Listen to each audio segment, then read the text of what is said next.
काल इतका पाऊस पडलाय, भरपूर पाऊस पडलाय, माती वल्ली.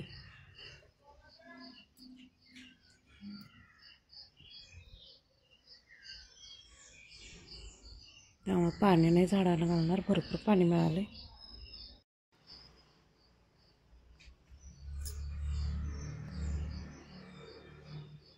एवढी भांडी घासलेली आहेत ती आता सगळी लावून घेते.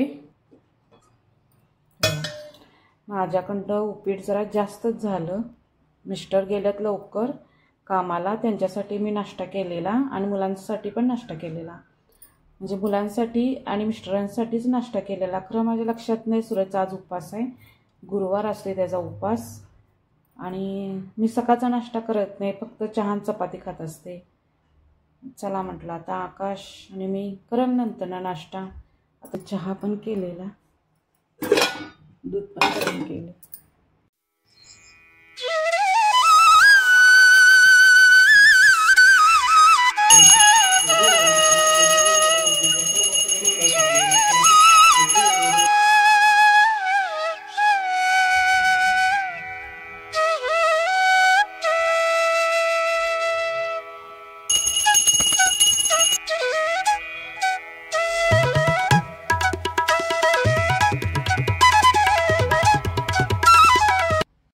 नमस्कार, मी शीतल. माझ्या यूट्यूब फॅमिलीचं अगदी मनापासून स्वागत करते. तुम्ही सर्वजण कशा आहात? मस्त आहात ना? आजचा दिवस तुम्हाला खूप छान आरोग्याचं जाऊ दे हीच बाप्पा चरणी प्रार्थना. सर्वांना शुभ सकाळ.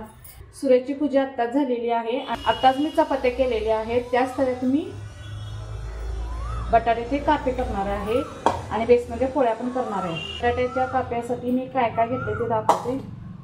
मसाला पहिला मी इथं बटाटू स्वच्छ धुवून असं बारीक कापे करून घेतलेले आहे आणि साल काढलेली नाही आहे मी. सालीमध्ये चव असते त्यामुळे मी साल काढत नाही. तुम्ही साल काढणं असलं तर काढू शकता. आणि मसाला बघा, इथं हा रवा आहे, रवा, चटणी आणि मिरची पूड आहे. आणि इथं बेसनचं पीठ आहे आणि तांदळाचं पीठ आहे. एक एक चमचा मी घेतलेला आहे आणि इथं मीठ आहे. आता हे सगळं आपण मिक्स करून घेणार आहोत असं.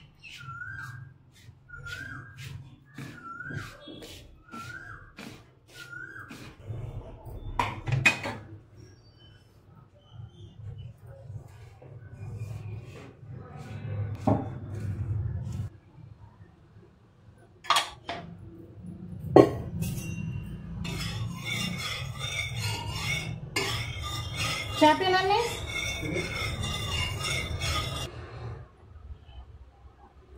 बटाटू यात बुडवायचं आणि असं सगळा रवा लावून घ्यायचा. असा तळतो ना, सेम तसंच.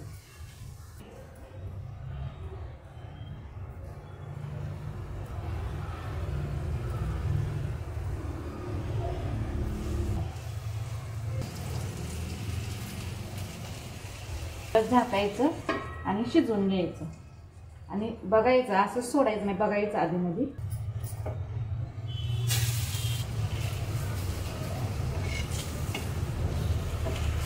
छान भाजलेले.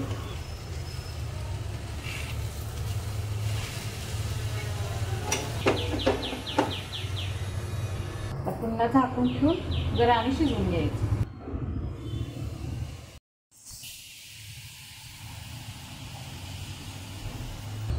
आणि जर कच्चं वाटत असलं तर परत हे करायचं. असं कच्चं वाटत असलं तर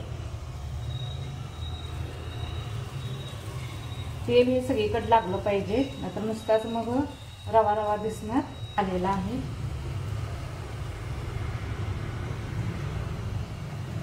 एकदम पातळ केला ना तुम्ही, कुरकुरीत खूप छान लागतं.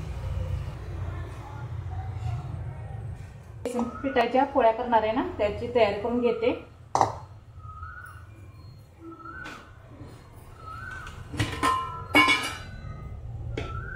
चारच करणार आहे कारण सूरजचा उपवास आहे, जास्त नाही करणार.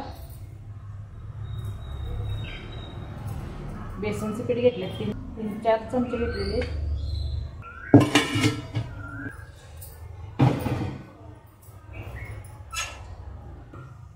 दोन तीन इथं कांदा घेतलेली आहेत, म्हणजे मध्य आकाराचे 2-3 कांदे घेतलेत आणि एक छोटीशी मिरची होती ती घेतलेली आहे. कोथिंबीर घेतलेली आहे. आता ह्यात मिक्स करते. यामध्ये चवीपुरतं मीठ घालायचं. चटणी घालणार आहे, हिंग घालायचं, हळद आणि जरासं तेल घालायचं, म्हणजे बेसन पिठाच्या पोळ्या खूप छान होत्या. हातानं कुस्करायचे किंवा चमचा घेण्यास की आम्ही तर हातानं सगळं कुस्करणार आहे. असे तेल सगळीकडे लागलं जातं. त्यात पाणी घालायचं. असं भिजवलेलं आहे. आता एक 5 मिनिटं मी ठेवते बाजूला. असं झालेलं आहे. कुरकुरीत आणि खूप छान लागतात जेवताना की नाही, खायला खूप छान आहे, तोंडी लावायला. नक्की करून बघा. याच तव्यामध्ये बेसनाच्या पोळ्या करून घेते.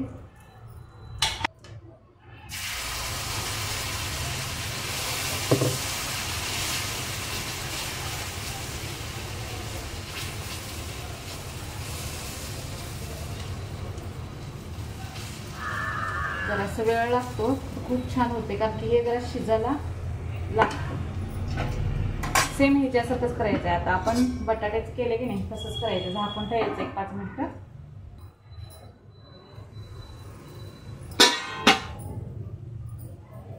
बेसनाची पोळी पण तुम्ही अशीच खाल, किती छान लागते. हे बघा किती छान झाल्या.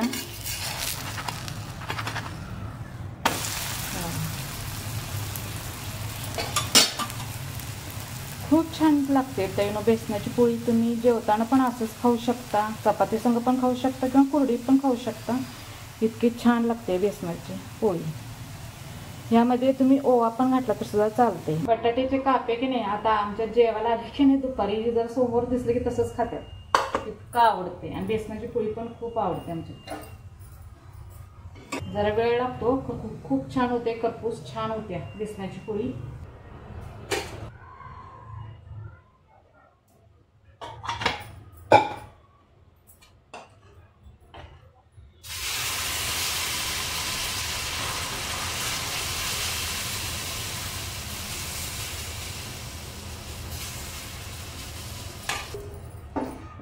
आपल्या मनानं बघा कडणी सुटते. जास्त बेसन पिठाच्या पोळीला हात अजिबात लावायचं नाही. बघा आपल्या मनानं सुटते ना तर तुटू शकते पोळी. बघा करपूस भाजा लागल्या.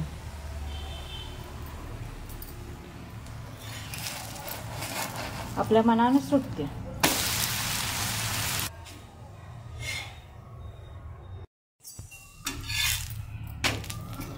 अशी छान भाजत्या. खालून पण असं भाजायचं आणि वरून पण असं छानपैकी भाजायचं. छानपैकी कुरकुरीत मस्तपैकी भाजलेली आहे.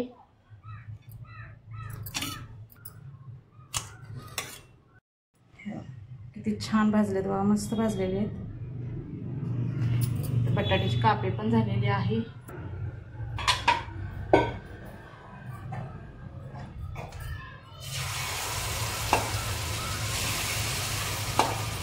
मोठीच करते.